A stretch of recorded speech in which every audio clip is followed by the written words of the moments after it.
The Scottish Highlands in autumn held secrets like a lover holds promises.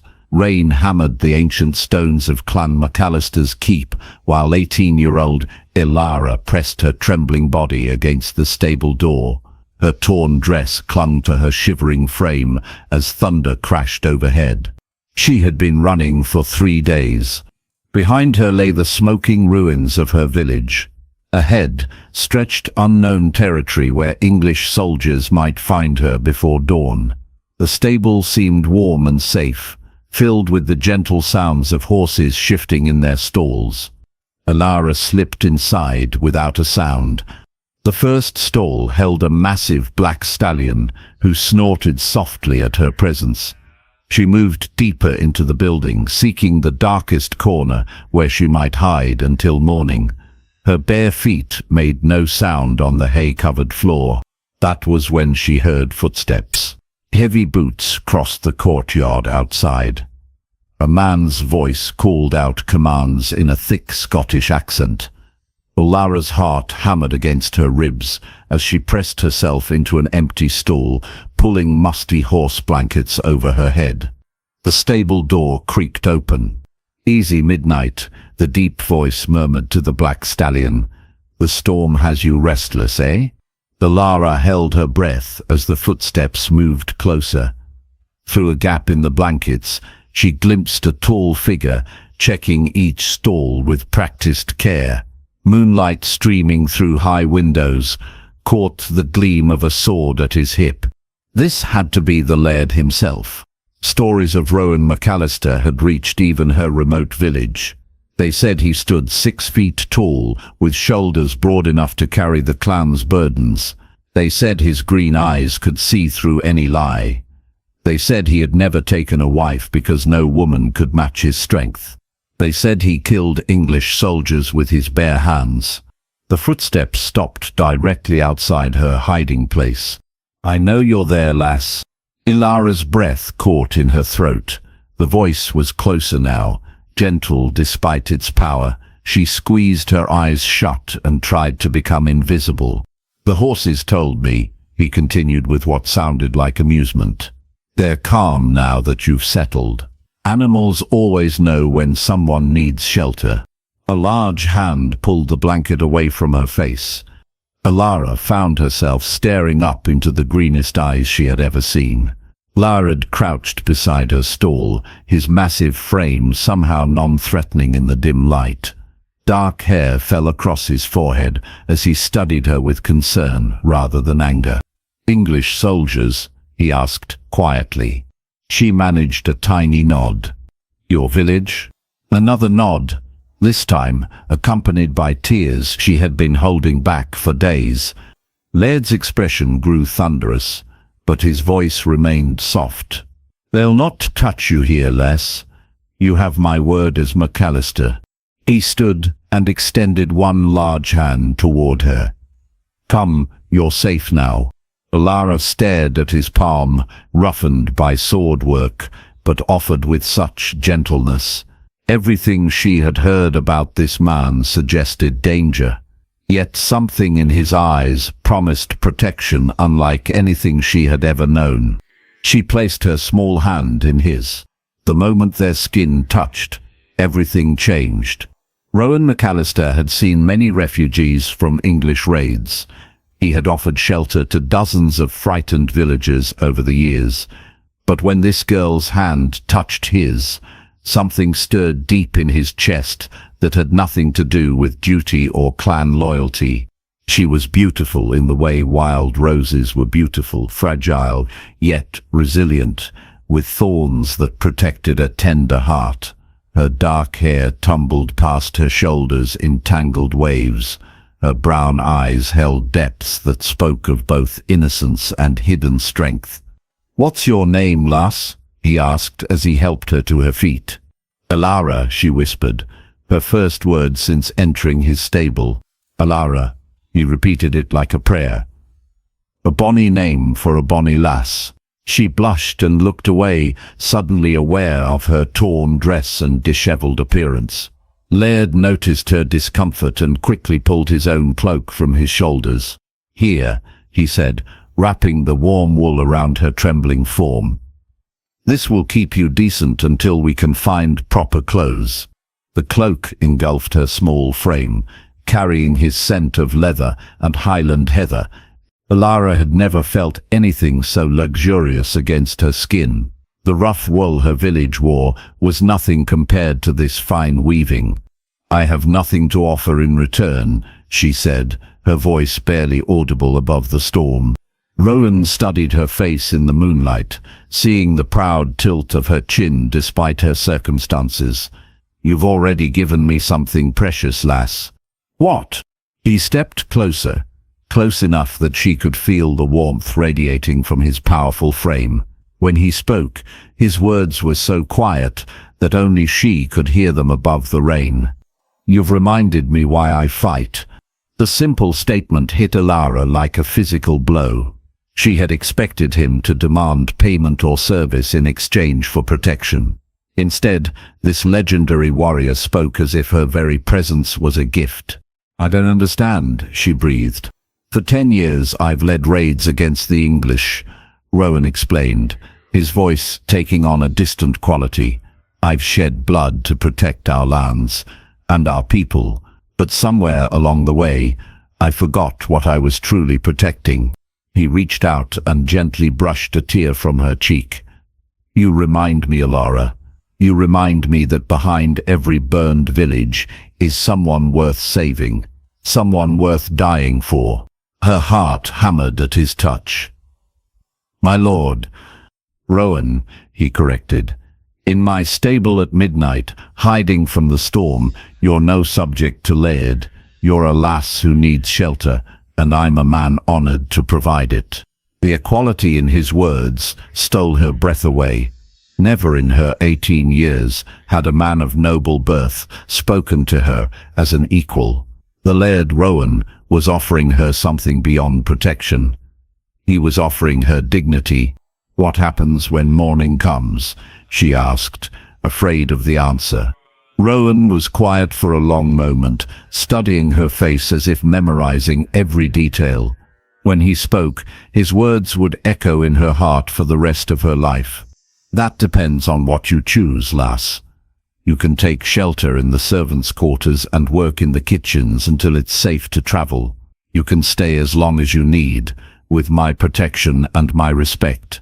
He paused, and something flickered in his green eyes. "Or," he continued, his voice dropping to that intimate whisper again, "you can let me court you properly. Let me show you what it means to be cherished by a Highland warrior who has finally found his reason for living." Elara stared at him in shock. "Court me? But I'm nobody. A peasant girl with nothing but the clothes on my back." "You're the lass who caught my horse's attention," Rowan replied with a slight smile. "Animals are better judges of character than most nobles I know. If midnight accepts you, that's enough for any MacAllister." As if summoned by his name, the black stallion stretched his head over the stall door and nuzzled Elara's shoulder. She laughed despite her circumstances, reaching up to stroke the horse's velvety nose. "He's beautiful," she murmured. "Aye, and he's never taken to a stranger so quickly," Rowan observed. "Perhaps he recognizes a kindred spirit. Both of you are wild things who've learned to survive in a harsh world." The comparison made Elara blush, but she could see the truth in it.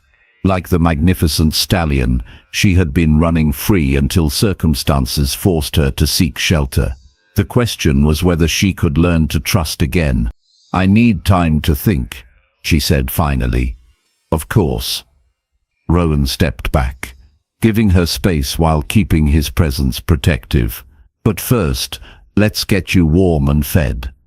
The storm will pass by morning, but you need rest."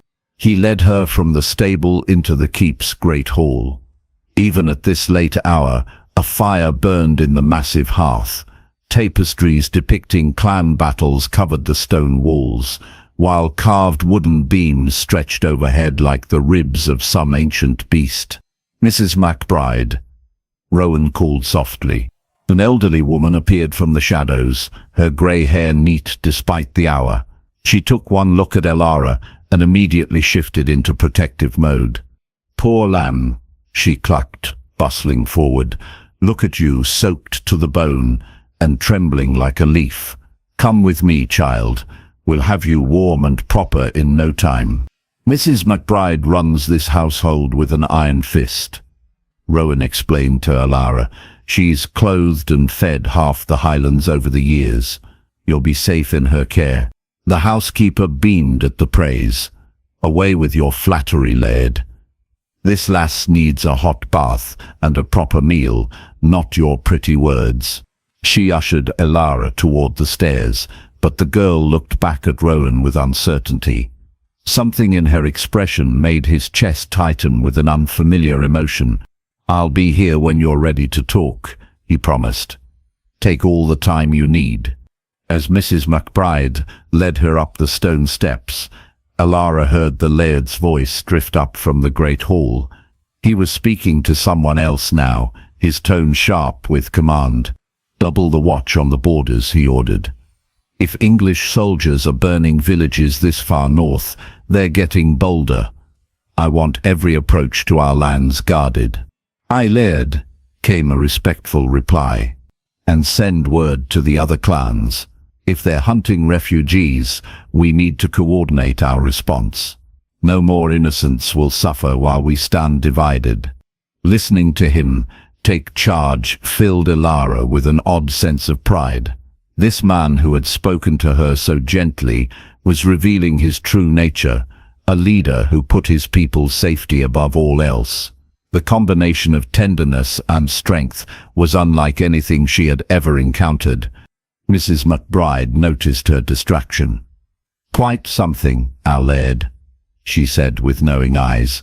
10 years he's protected these lands without taking a wife. The clan elders worry he'll die without an heir. Why hasn't he married?" Elara asked as they reached the upper floor. "Too particular, if you ask me," the housekeeper replied, opening the door to a comfortable chamber. "Says he's waiting for a lass who can match his devotion to the clan. Someone who understands that being MacAllister means putting duty before personal desires."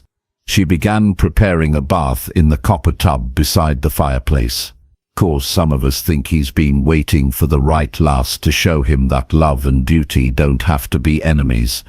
The hint was not subtle, but Elara was too overwhelmed to fully process it. The room was larger than her entire family's cottage had been.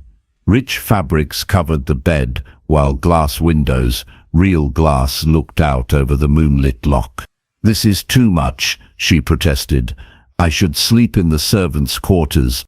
"Nonsense," Mrs. McBride declared, testing the bath water with her elbow. The Laird's orders were clear. "You're to be treated as an honored guest, not a charity case." She helped Elara out of her torn dress and into the warm water. For the first time in days, the girl felt truly safe. The fear that had driven her through 3 nights of running finally began to fade.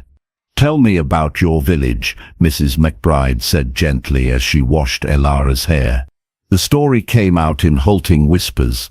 The English soldiers had arrived at dawn, demanding supplies and payment for protection.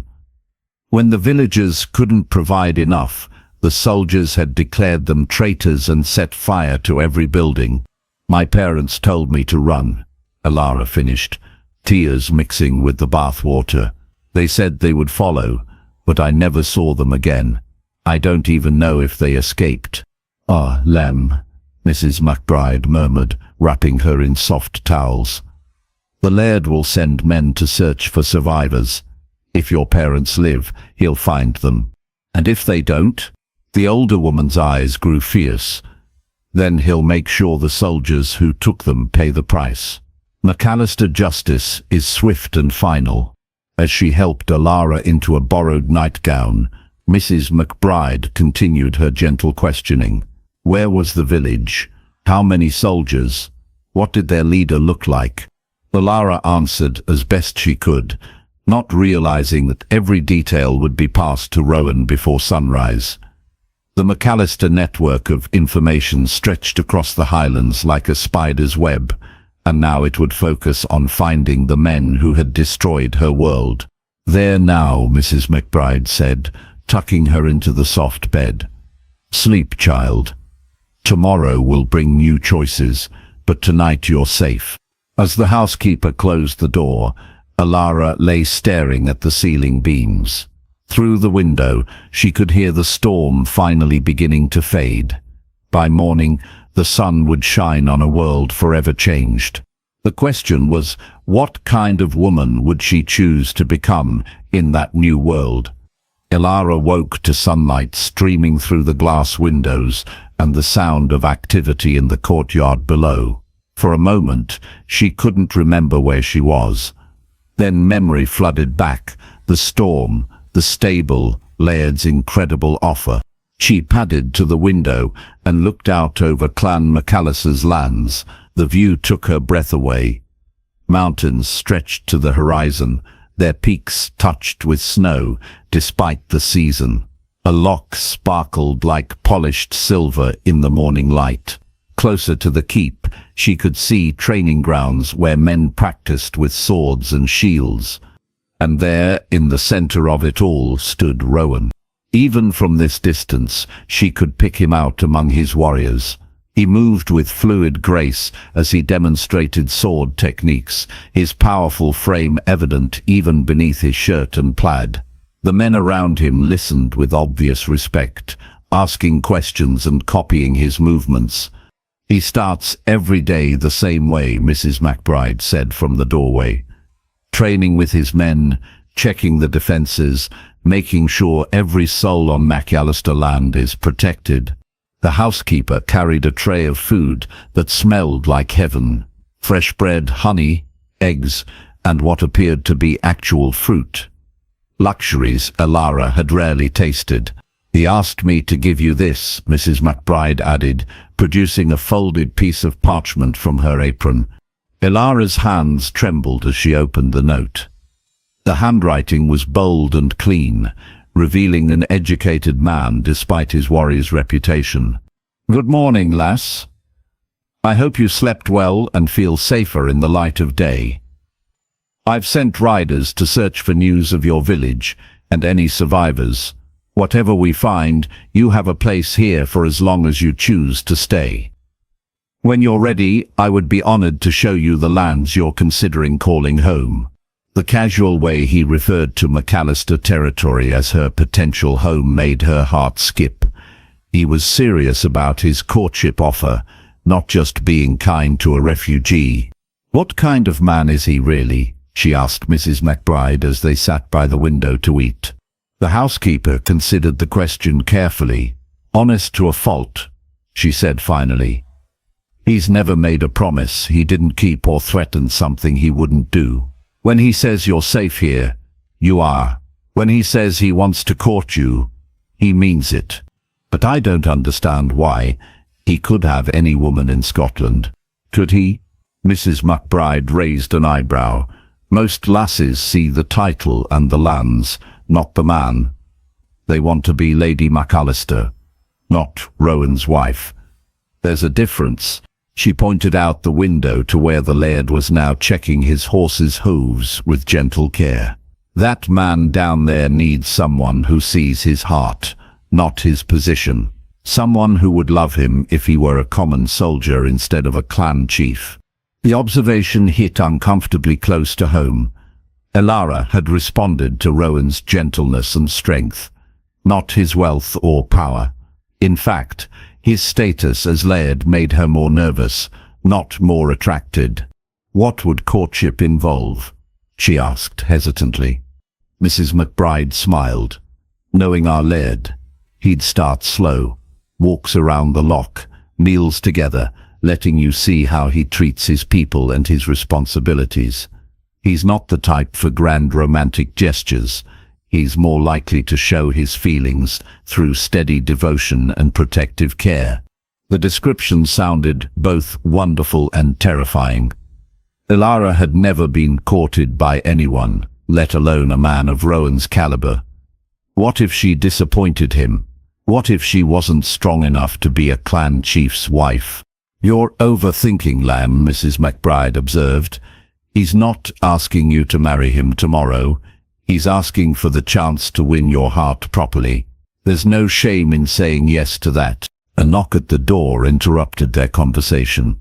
One of the household servants entered with an armload of clothes. From the Laird, the girl announced.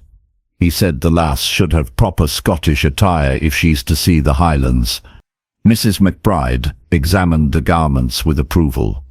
A wool dress in deep green, a tartan shawl in MacAllister colours, soft leather boots that looked like they would actually fit. The quality was finer than anything Elara had ever owned. He has good taste, the housekeeper noted.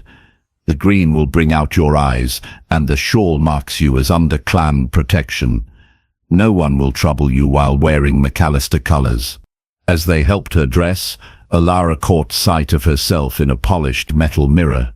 The transformation was startling. The fine clothes made her look less like a refugee and more like, well, like someone worthy of a laird's attention. There's my bonny Scottish lass, Mrs. McBride declared with satisfaction. Now you look the part. Another knock brought a young man with a message. The Laird asks if the lady would join him for the midday meal, if she's feeling up to it. Elara's stomach clenched with nerves, but she nodded. Tell him yes. As the messenger departed, Mrs. McBride squeezed her shoulder. Remember, Lamb, he's already seen you at your worst, hiding in his stable covered in hay and tears. Anything else is an improvement. The reminder helped calm Elara's fears. Whatever happened next, Rowan had already accepted her in her most vulnerable state. That had to count for something. She made her way down the stone steps to the great hall, her new boots silent on the worn stones. The hall was busier now, filled with clan members going about their daily business. Everyone she passed nodded respectfully, word having spread that she was under Laird's protection. She found Rowan waiting by the great fireplace, dressed in a clean shirt and his clan's plaid. When he saw her, his green eyes lit up with unmistakable admiration. You look beautiful, Elara, he said simply. The Highlands suit you. The compliment was stated as fact rather than flattery, which somehow made it more powerful. She felt her cheeks warm under his steady gaze. Thank you for the clothes, she replied. They're far too fine for someone like me. Someone like you? Rowan stepped closer, his expression growing serious. And what exactly is someone like you? The question caught her off guard. I'm nobody special. A peasant girl who lost everything. No, he said firmly. You're a survivor who kept her dignity intact despite losing everything. You're a lass brave enough to seek shelter from a stranger and honest enough to show her fear. You're someone who earned my finest stallion's trust in a single night. He offered his arm in the formal manner of Scottish nobility. Most importantly, you're the woman I'd like to know better, if you'll allow it. Their meal together proved less daunting than Elara had feared. Rowan kept the conversation light, asking about her interests and sharing stories of Highland life. He had travelled extensively in his youth, visiting other clans and even spending time in Edinburgh. His descriptions of the wider world fascinated her. Have you ever seen the ocean? She asked, as they finished their meal. Aye, many times. The western shores of Scotland are wild and beautiful. Perhaps someday I'll show them to you. The casual way he included her in his future plans sent warmth through her chest.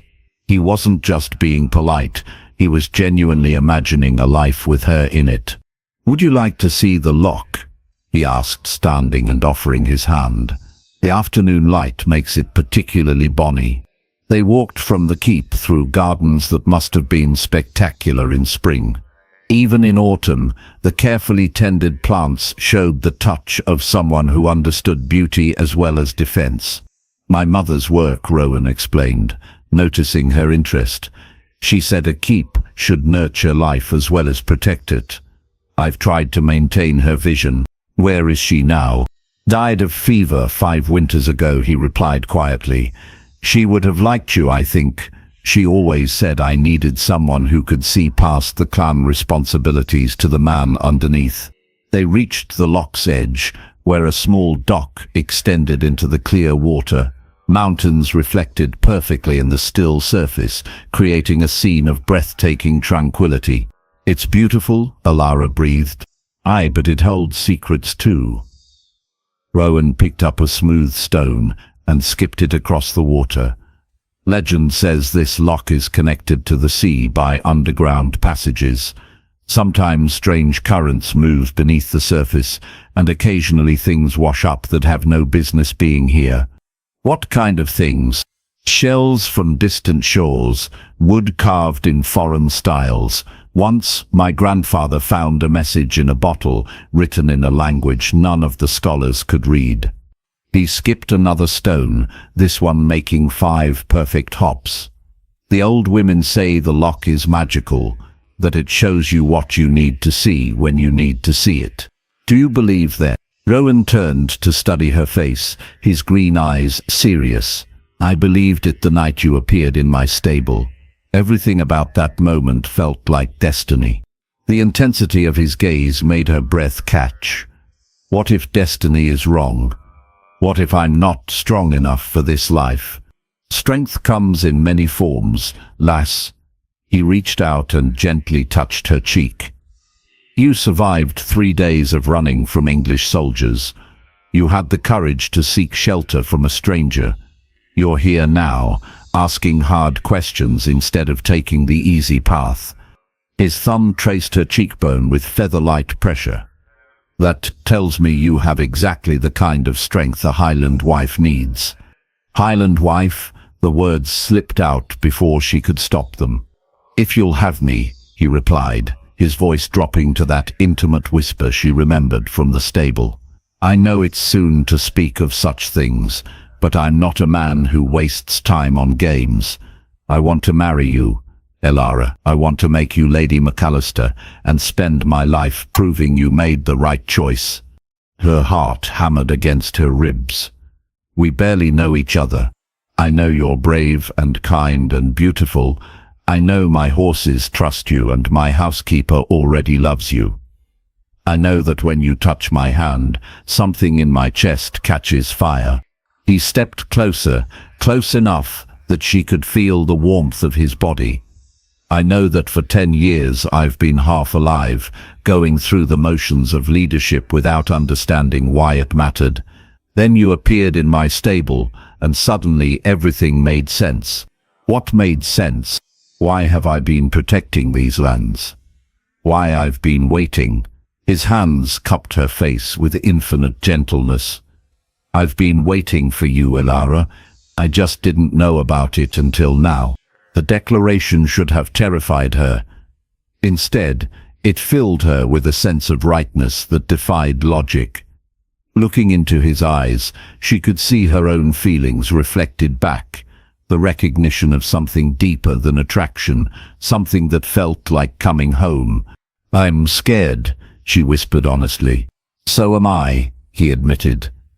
I've never felt anything like this before, but I'd rather be scared with you than empty without you. He leaned closer, his intent clear. May I kiss you, lass? The formal request in such an intimate moment made her heart flutter. Even overcome with desire, he was still giving her the choice. The respect in that gesture decided her. Yes, she breathed. When his lips touched hers, the world transformed. The kiss was gentle at first, a question rather than a demand. But when she responded, sliding her arms around his neck, it deepened into something that claimed her completely. She had been kissed before, clumsy attempts by village boys that had left her unmoved. This was entirely different. Rowan kissed like he did everything else, with complete focus and devastating skill. His mouth moved against hers with a confidence that made her knees weak. When they finally broke apart, both were breathing hard. "I love you," he said simply, the words falling between them like stones dropped into still water. "I love you too," she replied, the truth surprising her with its certainty. He smiled then, expression of pure joy that transformed his stern features. "Then you'll marry me?" "Yes," she said, laughing at her own boldness. "Yes, I'll marry you." The kiss that followed was celebration and promise combined, sealing a pact that would change both their lives forever. Their engagement might have proceeded smoothly if not for the riders who arrived 3 days later. Elara was in the garden with Mrs. McBride, learning about Highland herbs, when the thunder of hoofbeats announced visitors. "MacLeod colours," Mrs. McBride observed, squinting at the approaching party. "Wonder what brings them here." Elara soon found out. The visitors were led by a woman roughly her own age, beautiful in the way of Highland nobility. Her red hair gleamed like copper, and her riding clothes were cut from the finest materials. She dismounted with practiced grace and strode toward the keep, as if she owned it. "That's Lady Moira MacLeod," Mrs. McBride explained quietly. "Her father and our Laird have been discussing a marriage alliance for years." Ice formed in Elara's stomach. "Marriage alliance? Political arrangement. Her clan controls key mountain passes, and we need their cooperation for trade routes. Nothing romantic about it, but useful for both clans." Before Elara could respond, Rowan appeared from the stables. His expression was carefully neutral as he greeted the visitors, but she could see tension in his shoulders. "Lady Moira," he said formally. "This is unexpected." "Is it?" The redhead's voice carried clear across the courtyard. "I heard disturbing rumors, Rowan. Something about you planning to marry a refugee instead of honoring our family's agreement." Several clan members had gathered to watch the confrontation. Elara felt their curious stares like physical weight. "There was never a formal betrothal," Rowan replied evenly. "Our fathers discussed possibilities, nothing more. Possibilities that would benefit both our clans," Moira countered. "While marrying this," she gestured dismissively toward Elara, "this peasant girl serves no one but your temporary fancy." The insult hit like a slap. But before Elara could respond, Rowan stepped forward with dangerous calm. "You will speak respectfully of my betrothed," he said, his voice carrying lethal promise, "or you will leave my lands immediately. Your betrothed." Moira laughed, but there was strain beneath her amusement. "Have you lost your mind? I'm offering you alliance with one of Scotland's most powerful clans, and you choose a nobody with nothing to offer but a pretty face." "She offers me something you never could," Rowan replied. "She offers me love freely given, not purchased with political advantage." The public rejection stung Moira's pride visibly. Her cheeks flushed red, and her hands clenched into fists. "You think love matters more than duty?" she demanded. "You're the MacAllister Laird. Your personal desires come second to your clan's needs. My clan needs a lady who cares about our people, not our trade routes," Rowan shot back. "Elara has already shown more concern for MacAllister welfare than you ever have. Has she?" Moira's eyes glittered with malice. "Then perhaps she'd like to prove it. I challenge her to trial by combat for the right to marry you." Gasps echoed around the courtyard. Trial by combat was an ancient rite, rarely invoked but legally binding. If Moira made a formal challenge, Elara would have to fight or forfeit her claim. "That's ridiculous," Rowan started, but Moira cut him off. "Scared your precious peasant can't defend her position. In the old days, Highland wives had to prove they were strong enough to protect their husbands' interests. Let's see if your refugee can do the same."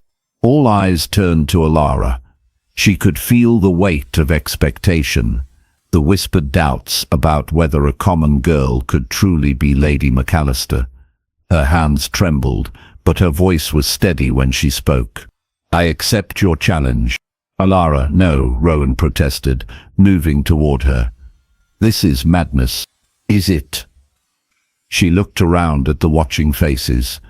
"Your people need to know I'm worthy of their respect. How better to prove it than by Highland tradition?" Moira smiled triumphantly. "Excellent. Tomorrow at dawn, we settle this properly. Swords or hands?" "Swords," Elara replied, though she had never held a weapon in her life. "Then it's decided." Moira remounted her horse with obvious satisfaction. "Tomorrow we'll see who truly deserves to be Lady MacAllister." As the MacLeod party rode away, Rowan turned to Elara with a mixture of admiration and terror. "Do you know what you've just done?" he asked. "Probably sealed my own doom," she admitted with a shaky laugh. "But I couldn't let her think I was too weak to defend my place here." "You don't have to prove anything to anyone," he said fiercely. "I love you exactly as you are." "But your clan needs to love me too," she replied. "And they never will if they think I'm hiding behind your protection." Mrs. McBride approached with grim determination. "Well then, we'd better start your training. Dawn comes early, and Moira MacLeod is no stranger to blade work." Elara's crash course in swordplay was both brutal and enlightening. The clan's weapons master, a grizzled veteran named Duncan, worked with her until well past midnight, teaching basic defensive positions and simple attacks. "You'll never match her skill," he said bluntly. "But you might survive long enough to land one good strike. That's all you need, one opening." Her hands were blistered, and her arms ached from the unfamiliar weight of steel, but Elara persisted. Around them, clan members gathered to watch and offer advice. Slowly, she realized that public opinion was shifting in her favor. "Look at her determination," one woman murmured approvingly. "Aye, she's not backing down despite the odds," added a gruff warrior. "Takes courage to face Moira MacLeod with a day's training," observed another. By the time Duncan finally called a halt, Elara had won something more valuable than sword skills. She had earned the clan's respect for trying. Rowan walked her back to the keep, his face drawn with worry. "There's still time to withdraw the challenge," he said quietly. "No one would think less of you." "You would think less of me," she replied. "And more importantly, I would think less of myself." They paused in the garden, where they had shared their first kiss. The memory seemed like it belonged to another lifetime, though only days had passed. "If something happens tomorrow," she began. "Nothing will happen," he interrupted fiercely. "I won't lose you now that I've found you." "But if it does," she persisted, "I want you to know that these have been the happiest days of my life. Whatever comes next, I'm grateful for the time we've had." He pulled her into his arms then, holding her with desperate intensity. "Promise me something, lass." "What?" "Promise me. You'll fight dirty if you have to. Moira will expect you to follow noble rules of combat. Don't give her that advantage." The suggestion shocked her. "That wouldn't be honorable." "Honor won't matter if you're dead," he said grimly. "Moira MacLeod fights to win, not to display proper form. You should do the same." They stood together in the moonlight, drawing strength from each other's presence. Tomorrow would bring either triumph or tragedy, but tonight they had this moment of perfect understanding. "I love you," she whispered against his chest. "And I love you," he replied, his voice rough with emotion. "More than life itself." Neither of them slept much that night, but both were ready when dawn painted the eastern sky with streaks of gold and crimson. The combat circle was marked out in the courtyard with stones, creating a ring 20 paces across. Clan members gathered around the perimeter, their faces tense with anticipation. Word had spread to neighboring holdings, and representatives from several clans had arrived to witness the unprecedented challenge. Moira MacLeod entered the circle dressed in leather armor that had clearly seen previous battles. Her sword was a family blade, perfectly balanced and sharp enough to split hairs. She moved with the confidence of someone who had never lost a fight. Ella wore borrowed leather and carried Duncan's spare sword, a reliable weapon but nothing fancy. Her movements were careful and deliberate, showing none of Moira's fluid grace, but demonstrating the grim determination of someone fighting for her future. "Last chance to withdraw," Moira called out loudly enough for all to hear. "I take no pleasure in spilling peasant blood." "Then you should have stayed home," Elara replied, her voice carrying farther than she expected. Appreciative murmurs rose from the watching crowd. Whatever happened in the fight, she was already winning the war of public opinion. Duncan stood at the circle's edge, serving as judge. "The challenge is issued and accepted according to Highland law," he announced formally. "The combat will continue until one participant yields or is unable to continue. May the stronger woman prove her worth." Both fighters drew their blades and assumed ready positions. "Begin," Duncan shouted. Moira attacked immediately, her sword cutting through the air in a series of complex patterns designed to overwhelm an inexperienced opponent. Elara fell back, desperately blocking and parrying, her sword ringing like a bell as it met Moira's blade. The skill difference was immediately apparent. Where Moira moved with deadly efficiency, Elara struggled to keep up with the pace. Her defensive posture drew worried mutters from the MacAllister clansmen. "Too passive," Duncan called out. "You can't win by retreating." But Elara was learning, adapting to Moira's rhythm.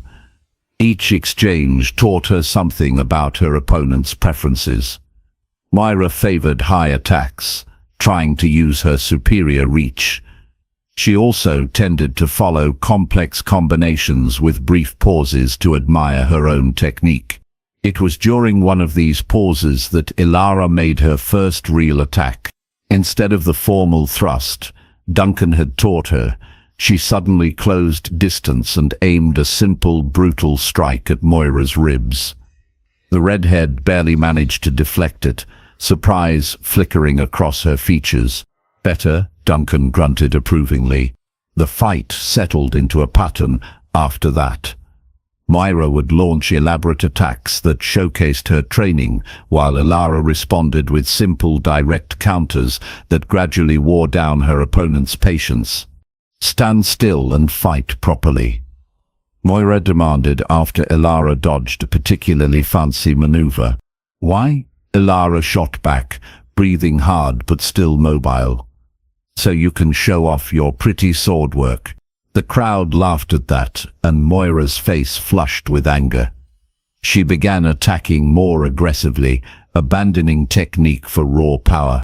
That was the opening Elara had been waiting for.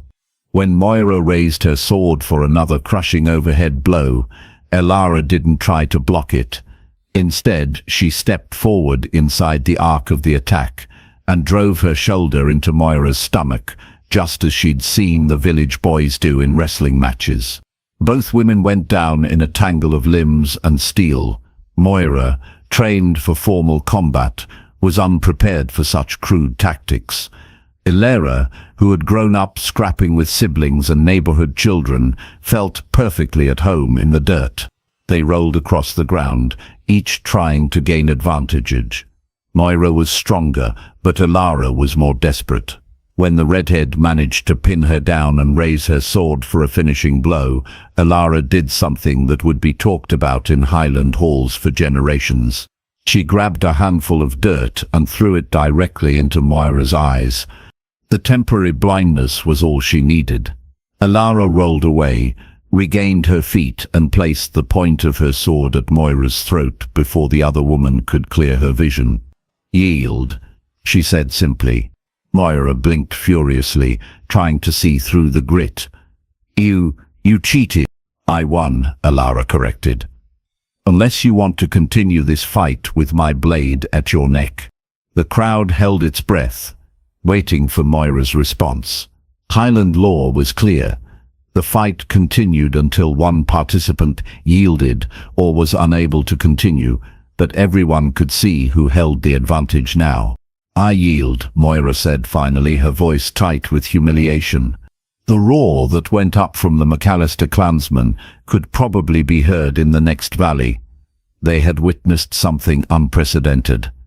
A peasant girl defeating a trained noble warrior through cunning and determination. Duncan raised Elara's arm in victory. "The challenge is answered. Lady Elara has proven her right to marry the MacAllister." 3 weeks later, Clan MacAllister celebrated the most unusual wedding in Highland memory. Elara walked down the aisle of the ancient chapel wearing her grandmother's dress, altered by Mrs. McBride's skillful hands to fit perfectly. The MacAllister plaid draped across her shoulders marked her transition from refugee to clan lady. Rowan waited at the altar in his finest clothes, but his eyes never left her face as she approached. When she placed her hand in his, the same electricity that had marked their first touch sparked between them. "Dearly beloved," the priest began, but his words were nearly drowned out by the enthusiastic crowd packed into every available space. The ceremony itself was brief, following ancient Scottish traditions. They exchanged vows in Gaelic, their voices strong and clear as they promised to love and protect each other for all their days. When Rowan slipped his mother's ring onto her finger, Elara felt the weight of history and responsibility settling around her like a mantle. "You may kiss your bride," the priest announced with a smile. The kiss that followed was witnessed by the entire clan and lasted long enough to provoke good-natured cheering from the crowd. When they finally broke apart, both were laughing with pure joy. The feast that followed lasted 3 days. Highland hospitality demanded nothing less for their Laird's wedding, and neighbouring clans sent representatives with gifts and congratulations. Even some Macleods attended, having decided that Elara's victory over Moira proved her worthiness. On the final evening, as the last guests departed and the keep settled into peaceful quiet, Rowan and Elara found themselves alone in their chambers for the first time as husband and wife. "Any regrets?" he asked, watching her brush out her long hair. "About marrying you?" "Never." She turned to face him, her brown eyes warm with love. "About throwing dirt in Moira's face?" "Also never." He laughed and pulled her into his arms. "You scandalized half of Scotland with that move. The other half thinks you're brilliant. What do you think?" "I think," he said, his voice dropping to that intimate whisper she loved, "that I married exactly the right woman. Someone who fights for what matters and doesn't care about looking proper while doing it." The kiss that followed was different from any they had shared before, deeper, more passionate, carrying the promise of their lifetime together. When it ended, both were breathless. "I love you, Lady MacAllister," he murmured against her lips. "And I love you, my Highland Laird," she replied, using the endearment she had whispered in his ear during the ceremony.